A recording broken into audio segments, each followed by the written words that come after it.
ഇന്നത്തെ വീഡിയോയിലേക്ക് എല്ലാവർക്കും സ്വാഗതം. ഞാനിന്നേ എൻ്റെ പ്രായത്തിലുള്ള ആളുകളൊക്കെ ചെറുപ്പകാലത്തിൽ കണ്ടിട്ടുള്ള ഒരു കാര്യം നിങ്ങളെ പരിചയപ്പെടുത്താൻ വേണ്ടി പോകും. ഇന്നിപ്പോൾ ഇങ്ങനെയില്ല, ആരും ഇങ്ങനെ ചെയ്യുന്നവരില്ല. എന്തെന്നറിയോ? നൂല് സൂചി. ഇത് എൻ്റെ അമ്മ ഞാൻ കണ്ടിരിക്കുന്നത് വെളിച്ചെണ്ണ പാത്രത്തിൽ സൂചിയിട്ട് വയ്ക്കും. ഇതെന്തോ പലഹാരം ഉണ്ടാക്കിയൊരു എണ്ണ മാറ്റി വെച്ചത്. അപ്പോൾ ഇതിൻ്റെ അകത്തേക്ക് ഇടാന്ന് വെച്ചിട്ട് 2 സൂചിയുണ്ട്. ഒന്ന് ഇതിൻ്റെ ഉള്ളിൽ കിടക്കണ്ട്, ഒന്ന് ഞാൻ എടുത്തു.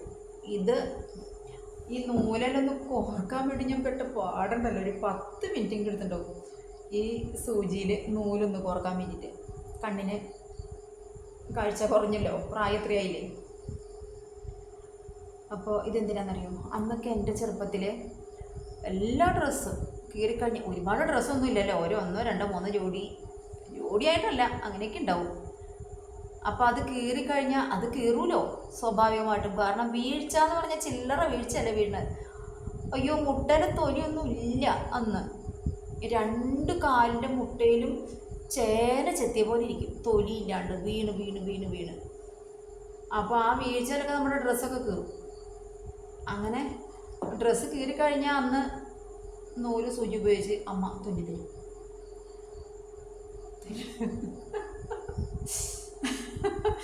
തുന്നിയ ഉടുപ്പൊക്കെ ഇട്ടിട്ടാണ് കുറേ നാൾ, അത് ഒരിടമൊന്നല്ല തുന്നിയത്, മൊത്തം തുന്നി വെച്ചിട്ടുണ്ടാവും. അങ്ങനത്തെ ഉടുപ്പൊക്കെ ഇട്ടിട്ടാണ് അന്ന് ചെറുപ്പത്തിലൊക്കെ, സ്കൂളിൽ പോകുമ്പോഴല്ല കേട്ടോ, വീട്ടിൽ. അങ്ങനെ ഒരു കാലം. ഇന്നിപ്പോൾ ഡ്രസ്സ് കീറിയാൽ ആരെങ്കിലും തുന്നോ? അത്ര നല്ല ഡ്രസ്സൊക്കെ ആണെങ്കിൽ തയ്യൽക്കാരുടെ ഷോപ്പിൽ കൊണ്ടുപോയിട്ട് ആ ഭാഗം ഒന്ന് തുന്നി ചേർക്കും എന്നല്ലാണ്ട്. അതും ഏറ്റവും പ്രിയപ്പെട്ട ഡ്രസ്സുകളൊക്കെ, സാധാരണ ഒരു ഡ്രസ്സൊക്കെ ആണെങ്കിൽ കീറിയെങ്കിൽ കീറാതെ തന്നെ ആൾക്കാർ കാട്ടിക്കളയും, പിന്നെ കീറിയത്.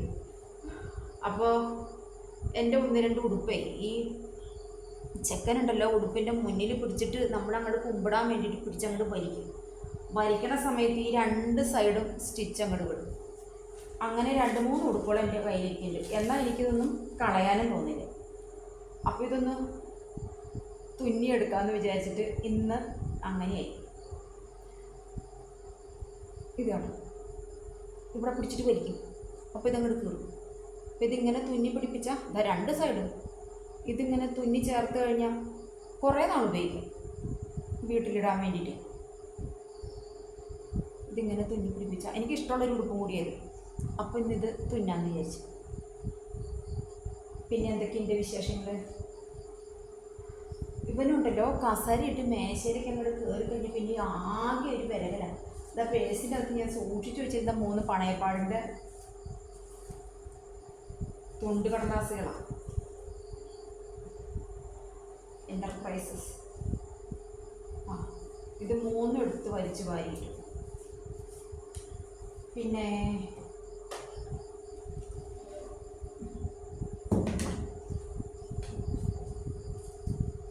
ഇതാണ് കേട്ടോ, വീഡിയോയിലൊക്കെ നിങ്ങൾ കണ്ടിട്ടുണ്ടാവും.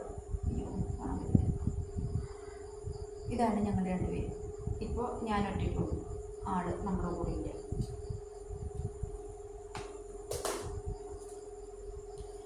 മക്കളുടെ 2 വിവാഹം കഴിഞ്ഞു. മൂത്ത മോളോട് അടുത്ത് തന്നെ. ഞാൻ പലപ്പോഴും പറയാറുണ്ടല്ലോ, താഴെ മോള് ഇപ്പോൾ കുന്നംകുളത്തേക്കാണ് അവളെ ഇപ്പോൾ കല്യാണം കഴിച്ച് അയച്ചിരിക്കുന്നത്.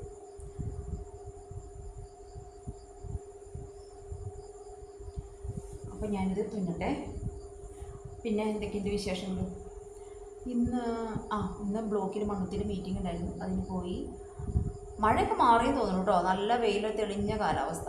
ഇനിയിപ്പോൾ എന്താണ് സംഭവിക്കുകയെന്ന് വെച്ചാൽ, കൃഷിയൊക്കെ ചെയ്തിട്ടുണ്ടാവും ആളുകൾ, അതൊക്കെ ഇനി വരണ്ടുണങ്ങും. ചിലത് നനയ്ക്കേണ്ടതായിട്ട് വരും, ചില വിത്തുകൾ തന്നെ നഷ്ടപ്പെടും. അങ്ങനെ സംഭവിക്കാറുണ്ട്. അതുപോലത്തെ ഒരു വെയിലാണ് ഇപ്പോൾ. ഇനി മഴ എന്താണെന്ന് നമുക്ക് പറയാൻ പറ്റില്ല. അങ്ങനെയാണ്. പിന്നെ ഞങ്ങളുടെ നാട്ടിൽ പുലി ഇറങ്ങിയിട്ടുണ്ട് കേട്ടോ. ഒരു വീട്ടിലെ ആടിനെ കൊന്നു.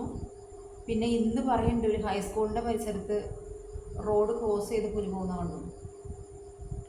പുറത്തിറങ്ങില്ല, രാത്രിയിൽ പേടിയാണ്. അവൻ ഈ പരിസരത്തൊക്കെ തന്നെയുണ്ട്. കണ്ടുപിടിക്കാൻ പറ്റില്ല, കാരണം ഒരുപാട് സ്ഥലങ്ങൾ വെറുതെ കാട് പിടിച്ച് കിടക്കുന്നുണ്ട്. റബ്ബർ തോട്ടത്തിലാണെങ്കിൽ തന്നെ ഓരോ തോട്ടങ്ങളിൽ എന്ത് കാടാണെന്നറിയുമോ, എല്ലായിടത്തും കാടാണ്. വഴി സൈഡിലൊക്കെ മഴ പെയ്തിട്ട് അങ്ങോട്ട് കാട് വളർന്നിട്ട്. അപ്പോൾ അവനെ കണ്ടുപിടിക്കാന്ന് പറഞ്ഞാൽ എളുപ്പമല്ല. അംഗൻവാടി ഇരിക്കുന്ന പരിസരമാണെങ്കിൽ 8-10 ഏക്കർ തോട്ടം, അത് നിറച്ച് കാടാണ്. പേടിയാവും. കുറച്ച് ദൂരം നമുക്ക് ഈ വഴി, ഈ തോട്ടത്തിൻ്റെ നടുപ്പാടെ വഴിയുണ്ട്, അതിനെ പോകുമ്പോൾ പണ്ട് തന്നെ എനിക്ക് പേടിയാവും.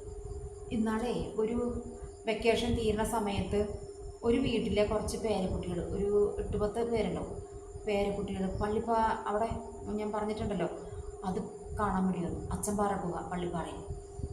അന്നേരം ഒരു സ്കൂട്ടിയിൽ പിള്ളേർ ട്രിപ്പ് അടിക്കുക. അപ്പോൾ ഒരു ടീം പിള്ളേർ അംഗൻവാടിയിൽ വന്ന് ഇങ്ങനെ സംസാരിച്ചു. ഞങ്ങൾ സാധാരണ വാതിൽ തുറക്കാറില്ല, ജനലൊക്കെ തുറന്നത്. അന്നേരം ഇങ്ങനെ ജനലിലേക്ക് കൂടെ വർത്തമാനം പറഞ്ഞപ്പോൾ ഇവന് ഓംകാരൻ എങ്ങനെയാണെന്ന് വെച്ചാൽ ആര് കണ്ടാലും പരിചയക്കാരൻ. അപ്പോൾ ഇവൻ അങ്ങനെ ട്രിപ്പ് അടിച്ച പിള്ളേരെല്ലാവരും എത്തി. അവർ ആ പാറ കാണാൻ വേണ്ടി, ഗുഹ കാണാൻ വേണ്ടി പോവുക. അന്നേരം കൊച്ചു പറഞ്ഞു, ഭയങ്കര വാശി, എനിക്കും പോകണം എന്ന് പറഞ്ഞിട്ട്. അപ്പം ഞാൻ എന്താ ചെയ്തെന്നറിയോ, ഉച്ചകഞ്ഞി കുടിച്ചിട്ട് കിടക്കണ സമയമായിരുന്നു. അപ്പം ഞാൻ ഗീതയോടുള്ള ആളോട് പറഞ്ഞു, ഞാനൊന്ന് അവനെ ഒന്ന് അതിലേക്കൊന്ന് കാണിച്ചിട്ട് വരാം, ആ കുഞ്ഞുങ്ങൾ കൂട്ടുകാരുണ്ടല്ലോ, ഒന്ന് പോയിട്ട് വരാമെന്ന് പറഞ്ഞിട്ട് ഇവനെ കൊണ്ട് ആ പറമ്പിലേക്ക് കയറി. ഞാൻ നേരത്തെ വീടിനൊക്കെ ഇട്ടിട്ടുണ്ട് ആ സ്ഥലം. അങ്ങോട്ട് കയറിയിട്ട് അപ്പോൾ ഇപ്പോൾ ചെല്ലുമ്പോൾ ഈ നിലപ്പന എന്ന് പറഞ്ഞിട്ടൊരു ചെറിയ ചെടി ഉണ്ട്, അതിൻ്റെ ഉള്ളിലൊരു ഏലക്ക മാതിരി ഒരു കായുണ്ട്. അപ്പോൾ ഇത് തിന്നാൻ വേണ്ടിയിട്ട് ഈ നിലപ്പന നിൽക്കുന്ന സ്ഥലമൊക്കെ ഇവ കുത്തിമാന്തിട്ടൊക്കെ പന്നിയാണ്. അപ്പോൾ ഞാൻ ഈ മക്കളോട് പറഞ്ഞു, കുഞ്ഞുങ്ങളെ ഇവിടെ പന്നി എവിടെയോ ഉണ്ട് കേട്ടോ, നിങ്ങൾ സൂക്ഷിക്കണേ എന്ന് പറഞ്ഞിട്ടാണ് പോണത്. അപ്പോൾ കുറേ പേര് പാറയുടെ ഈ ഗുഹയുടെ മുകൾഭാഗം ഇങ്ങനെ നിരന്ന് പാറയുടെ മുകളിൽ കയറി. അപ്പോൾ ഞാൻ ഇവനെ എളിയിൽ വെച്ചിട്ട് ഇവരുടെ അടുത്തേക്ക് അങ്ങോട്ട് ചെല്ലുക. അപ്പം ഞാൻ പറഞ്ഞു, ഗുഹയ്ക്കുള്ളിൽ എന്തെങ്കിലും ഉണ്ടാവും, ചിലപ്പോൾ എന്താണെന്ന് നമുക്ക് പറയാൻ പറ്റില്ല. അപ്പോൾ എന്തെങ്കിലും ഉണ്ടാവും മക്കളെ, നിങ്ങൾ അങ്ങോട്ട് പോകരുതിട്ടൊന്നു. അപ്പോൾ അതിന് ഇത്തിരി അറിവായ കുട്ടിക്ക് ഒരു 10-18 വയസ്സുണ്ട്. അവൻ പോയി നോക്കിയിട്ട് എന്നോട് പറഞ്ഞു, ഇതിനൊന്നും ഇല്ല എന്ന് പറഞ്ഞു. ഇല്ലെങ്കിൽ കുഴപ്പമില്ല, നമുക്ക് കാണാം വയോ എന്ന് പറഞ്ഞിട്ട് ഞങ്ങൾ അങ്ങോട്ട് ചെല്ലുക. അപ്പോൾ ഈ മോളിൽ നിന്നൊക്കെ പിള്ളേരൊക്കെ ഇറങ്ങി വന്നു, ഞാനും ചെന്നു. അപ്പോൾ ഞാൻ ഈ കുട്ടിയോട് പറഞ്ഞേ, ഞാൻ മൊബൈൽ കൊണ്ടുവന്നിട്ട് ഈ ഗുഹയൊക്കെ കൂടെ കൂടിയിട്ട് ഒരു വീഡിയോ പിടിച്ചു തരാമോ എന്ന് ചോദിച്ചു. അപ്പോൾ പറഞ്ഞാൽ അതിന് കുഴപ്പമില്ല, പിടിച്ചു തരാം എന്ന് പറഞ്ഞിട്ട് ഇവൻ എൻ്റെ കയ്യിൽ നിന്ന് മൊബൈൽ ഇങ്ങോട്ട് വാങ്ങിക്കല്ല, മുക്കറായിട്ടുണ്ട് ഒരു പന്നി തൊട്ടടുത്തുനിന്ന്.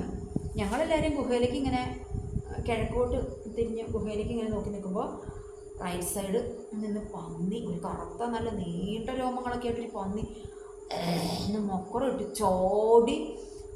ഈ ഒരു സെക്കൻഡ് കൊണ്ട് ഞാൻ കണ്ടു ഒരു കുട്ടി തെറിച്ചു പോയി. അപ്പം ഞാൻ വിചാരിച്ചേ, ഈ പന്നി ആകെ ഇങ്ങനെ ഒരു കൂട്ടപ്പൊരിച്ചിൽ അവിടെ നടത്തി, ഇവരെ ആകെ ഇങ്ങനെ ആകെ പിള്ളേരെയൊക്കെ ഇവർ ആക്രമിച്ചു. ദൈവമേ, ഞങ്ങളുടെ അടുത്തേക്ക് എപ്പോഴാണോ വരും, ഞാൻ അവിടെ തന്നെ നിൽക്കുന്നുണ്ട്. പക്ഷേ ഇപ്പോൾ തന്നെ ഇവർ എൻ്റെ അടുത്തേക്ക് വരുമല്ലോ, എൻ്റെ ഒക്കത്ത് കുഞ്ഞുണ്ടല്ലോ, ഈ കുഞ്ഞുങ്ങളൊക്കെ തെറിച്ചു പോയി, ഇവരെയൊക്കെ അങ്ങനെ കുത്തി വീഴ്ത്തിയില്ലോ എന്നൊക്കെ അങ്ങനെ ചിന്തിച്ച് ഒരു മിനിറ്റ് കൊണ്ട് ഇതൊക്കെ അങ്ങോട്ട് ചിന്തിക്കുകയല്ല, പന്നി ദൂരേക്ക് പോയി. ഒരു കുഞ്ഞ് തെറിച്ച് വീണു. അവൻ കണ്ണട വെച്ചിട്ടുണ്ട്. ഈ കണ്ണട എവിടെയാണെന്ന് കാണാനില്ല. കാടിൻ്റെ ഉള്ളിൽ നിന്ന് കുട്ടി എഴുന്നേറ്റ് വരിക. അയ്യോ, ആ നിമിഷം അനുഭവിച്ച ആ ഒരു ടെൻഷൻ എന്താണെന്ന് നമുക്ക് പറയാൻ പറ്റില്ല. അപ്പോൾ അങ്ങനെയുള്ളൊരു സ്ഥലമാണ് ഈ കുന്നംപ്രദേശം. ഇവിടെ ഒരു ദിവസം അംഗൻവാടിയിൽ എന്നിട്ട് ഇങ്ങനെ നോക്കുമ്പോൾ നമുക്കിങ്ങനെ പടിഞ്ഞാറുന്ന റോഡ് വരുന്നത് കാണാം. അപ്പോൾ നോക്കുമ്പോൾ ഒരു കൂട്ടം നല്ല കൊമ്പുള്ള മാനുകൾ റോഡ് ക്രോസ് ചെയ്തിട്ട് പോവുക. അങ്ങനെയുള്ള പിന്നെ മയിലൊക്കെ നിത്യസംഭവമാണ്. ഞങ്ങളിങ്ങനെ അംഗൻവാടിക്കുള്ളിലിരിക്കുമ്പോൾ മുകളിൽ നിന്ന് വലിയ കനത്തോട് കൂടിയിട്ട് വഴിയിലേക്ക് പറന്ന് വീഴണം മയിൽ. അങ്ങനെ ഒരെണ്ണം വീണ് കഴിഞ്ഞ് നമ്മൾ അതിൽ നോക്കുമ്പോഴത്തേക്കും പിന്നെയും വരും. അങ്ങനെയൊക്കെ ഇഷ്ടം പോലെ കാഴ്ചകളുണ്ട് അംഗൻവാടിയുടെ പരിസരത്ത്. അപ്പോൾ ഇപ്പോൾ ഈ പുലി ഇറങ്ങിയത് നമുക്ക് ഭയങ്കര പേടിയാണ്. നടന്ന് അതിൽ ആരെങ്കിലുമൊക്കെ യാത്രക്കാരൊക്കെ വരുന്ന സമയത്ത് പിള്ളേരൊക്കെ ആകുമ്പോൾ എനിക്ക് നല്ല പേടിയാണ്. ആ പുലി ഇനി എന്താക്കാവോ അറിയില്ല. ഇപ്പോൾ അവൻ 3-4 ദിവസമായി നമ്മുടെ ഈ നാട്ടിലിങ്ങനെ വട്ടം കറങ്ങി നടക്കുന്നു. വേറെ വല്ല കാട്ടിലൊക്കെ ആണെങ്കിൽ ഇങ്ങനെ ഫോറസ്റ്റുകാരും നാട്ടുകാരൊക്കെ കൂടെ കൂടിയിട്ട് തേടി നടക്കുന്നതും ഒക്കെ നമുക്ക് കാണാം കേട്ടോ. പക്ഷേ ഇതെന്താണോ ഇതിനെ ആരും തേടണമില്ല, അവൻ ഇങ്ങനെ സ്വൈരവിഹാരം നടത്തി ജീവിക്കുക. അന്ന് ആ ആടിനെ കൊന്നിട്ടും അവന് തിന്നാൻ പറ്റിയില്ല. അപ്പോഴത്തേക്കും ആ വീട്ടുകാർ ഒച്ചപ്പകളൊക്കെ വെച്ചിട്ട് അവൻ പോയി. പിന്നെ ആര് ഒന്നിനെ ഒരിടത്തുനിന്ന് പിടിച്ചതായിട്ടും കേൾക്കണില്ല. ഇപ്പോൾ വല്ല കാട്ടുമൃഗങ്ങളെയൊക്കെ തിന്ന് കഴിയുന്നുണ്ടോ എന്നറിയില്ല. അങ്ങനെയാണ് നമ്മുടെ ഇവിടുത്തെ കഥകൾ. പിന്നെ വേറെ എന്താ വിശേഷം?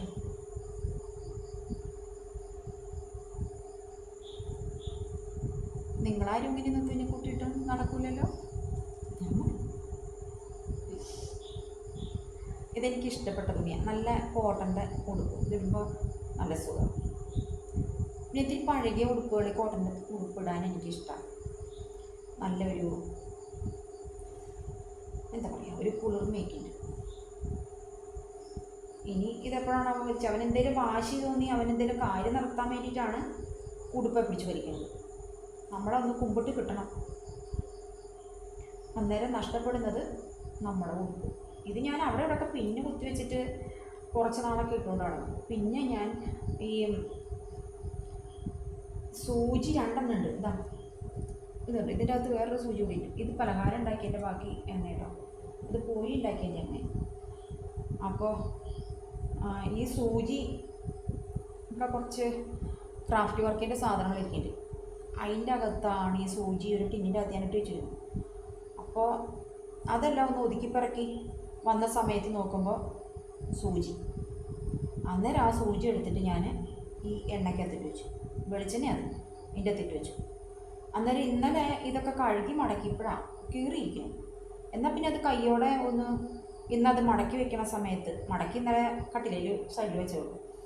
ഇന്നത് അലമാരിലേക്ക് വെക്കാമെന്ന് വിചാരിച്ചപ്പോൾ എനിക്ക് തോന്നി ഒന്ന് തുന്നി ശരിയാക്കിയിട്ട് വയ്ക്കാം. അപ്പം ഇനി അടുത്ത കുളി കഴിയുമ്പോൾ എടുത്തിടാമല്ലോ. അങ്ങനെ അപ്പോൾ രാത്രി ഏതാണ്ട് ഒരു 10 മണിയൊക്കെ ആയിരുന്നു തോന്നുന്നുണ്ട്. 12:30 എൻ്റെ സമയം. എല്ലാവർക്കും ഒരു ശുഭരാത്രി നേർന്നുകൊണ്ട് ഞാൻ എൻ്റെ തയ്യിലേക്ക് കിടക്കാം. വീഡിയോ നിർത്താം കേട്ടോ. പിന്നെ കാണാം നമുക്ക്.